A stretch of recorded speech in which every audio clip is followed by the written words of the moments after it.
Hello mga buddy. Andito na tayo. Ito na yung natapos ng ilang araw. 4 na araw, 5 araw yata. Ito. 3 araw pa lang. Madipang. Upat niya may isa ka 5. Hanggang dito sa Unang kwa. ito.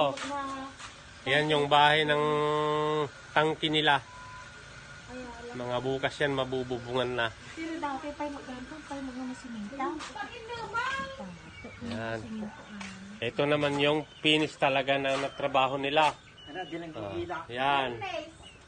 Maluwag yan mga buddy. Yan yung ginamit nating panghakot. Salamat sa chariot dahil hindi naman nagluko. Salamat sa inyo.